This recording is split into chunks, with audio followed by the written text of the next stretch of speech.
nasib kurang mengenakan baru saja menimpa Dis DJ Sky. Ia mengaku menjadi korban teror berupa somasi fiktif yang dikirim oleh pasangan suami istri. Situasi tersebut kian membuatnya resah ketika mengetahui bahwa pelaku, yang sama sekali tidak pernah ia kenal sebelumnya, ternyata mengantongi data pribadinya secara lengkap, termasuk alamat tempat tinggalnya. Rasa takut pun semakin menghantui, mengingat informasi pribadi tersebut bisa saja disalahgunakan. Tak ingin berdiam diri, DJ Aprilia didampingi kuasa hukumnya segera melapor ke Polda Metro Jaya. Laporan itu dilayangkan untuk memastikan kasus ini diusut tuntas dan pelaku dapat dimintai pertanggungjawaban hukum atas perbuatannya.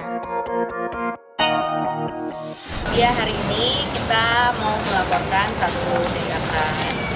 Jadi aku tuh diancam oleh seseorang, tiba-tiba dikirimkan somasi fiktif yang dimana somasi ini telah terbukti tidak pernah terjadi dan orang ini juga tidak saya kenal sebelumnya.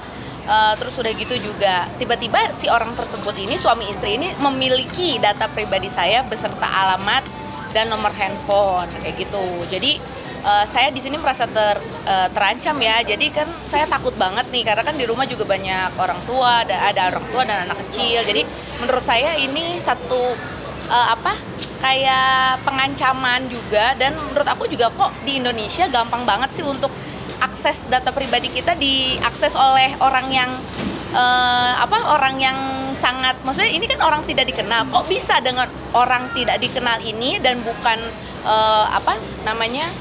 bukan sesuatu yang saya kenal tapi bisa mendapatkan alamat pribadi saya secara lengkap gitu.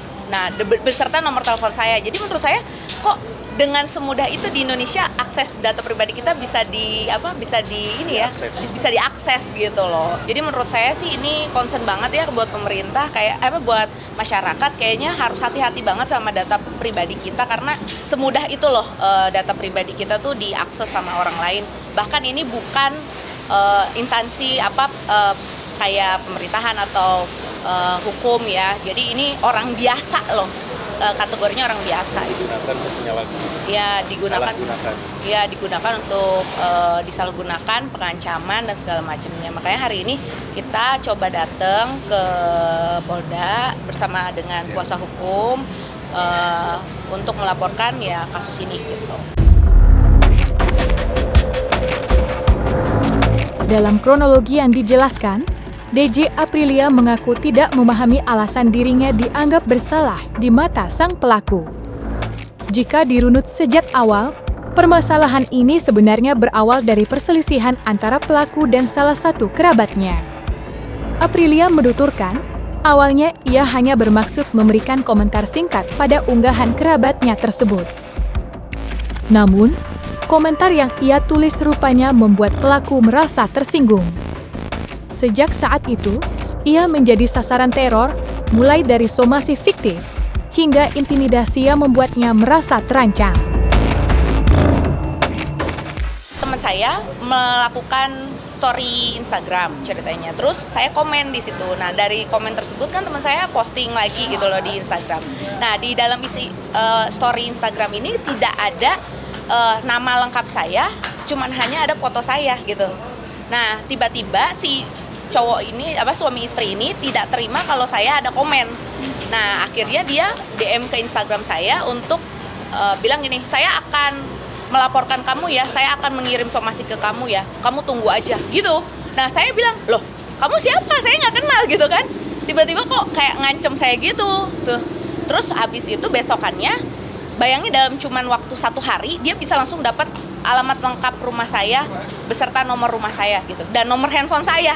Padahal saya sama sekali literally ini nggak kenal orangnya. Jadi mereka itu ada bermasalah. Intinya mereka ada bermasalah. Aku cuman intinya komen bilang intinya aku ada komen lah tentang si cowok ini gitu. Nah tapi si cowok ini merasa komenan saya itu menghina dia gitu loh. Padahal sebenarnya saya tidak menyebutkan nama loh di dalam komenan itu, dan itu juga kan belum tentu saya komen buat dia gitu, karena kan saya emang nggak bertujuan komen buat dia. Nah tapi dia merasa itu katanya saya menghina dia, padahal itu tidak ada penyebutan kata sama sekali buat dia gitu. Nah dia merasa itu katanya kamu udah intinya udah ikut campur ya dalam urusan ini dan segala macam. Akhirnya saya akan somasi kamu dengan pelaporan dan gitu dan segala macamnya. Nah terus menurut aku kayaknya ini masalahnya cuman sepele gitu ya kan, kayak nggak mungkin banget sampai bisa dilaporin. Nah tapi ternyata besokannya dia kirim somasi fiktif beserta kop surat lengkap dan mengatasnamakan seorang LBH gitu. Dan habis itu kita sempat chat ya, kita konfirmasi kita cek ke LBH-nya juga, dan ternyata semua nggak pernah terjadi gitu. Dia sih di situ bilangnya saya suruh minta maaf ke dia. Di dalam isi somasi fiktifnya itu saya suruh minta maaf. Tapi kan untuk minta maaf atas dasar apa gitu loh.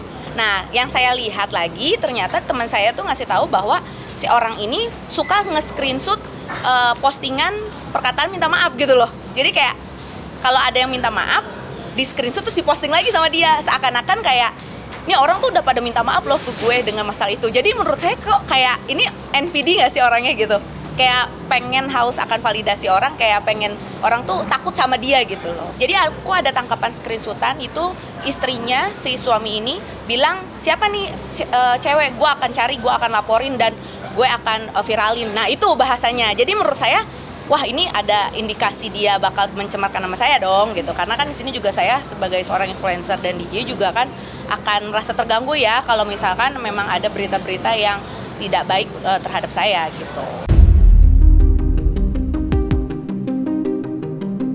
Atas perbuatannya, pelaku dijerat dengan sejumlah pasal berlapis.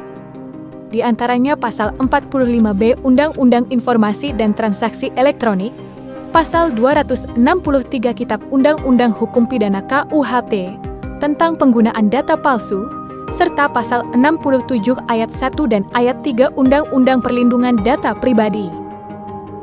Masing-masing pasal tersebut memiliki ancaman hukuman hingga 5 tahun penjara. Dengan tuntutan hukum yang cukup berat ini, diharapkan pelaku dapat mempertanggungjawabkan perbuatannya, sekaligus menjadi peringatan bagi siapapun agar tidak sembarangan menyalahgunakan data pribadi dan melakukan teror terhadap orang lain. Klien kak saya yang merasa terancam nyawanya dan keluarganya, karena di rumahnya kan ada orang tua, ada anak-anaknya yang masih kecil. Tentu dengan adanya somasi fiktif ini menunjukkan adanya potensi ancaman terhadap nyawa gitu. Nah disinilah letak pentingnya perlindungan data pribadi. Di sini data pribadi sudah dilanggar, alamat pribadi sudah diakses oleh mereka, nomor telepon pribadi juga, dan kemudian disalahgunakan untuk mengirimkan somasi palsu. Somasi yang dibuat dengan cara pemalsuan gitu, digunakan terhadap klien saya untuk menakut-nakuti dan mengancam keselamatannya gitu. Makanya kita mengambil tindakan untuk melaporkan di Polda Metro Jaya. Untuk sementara informasi yang kami peroleh, nama lengkap ada, nomor KTP ada, dan akun Instagram gitu. Untuk alamat dan lain-lain kita belum punya akses ke sana. Untuk saat ini sih kita udah kirim surat somasi. Kita udah melakukan somasi 2 kali. Nah, kemudian juga belum ada respon yang baik dari mereka, makanya kami terpaksa mengambil langkah hukum. Untuk pasalnya, kita pertama menggunakan pasal 45B Undang-Undang ITE, kemudian kita masukkan juga pasal 263 KUHP tentang menggunakan data palsu, kemudian kita gunakan juga pasal 67 ayat 1 Undang-Undang Perlindungan Data Pribadi, ayat 1 dan ayat 3-nya. Di situ ancamannya masing-masing 5 tahun pidana penjara maksimal dan juga denda maksimal 5 miliar untuk setiap ayatnya.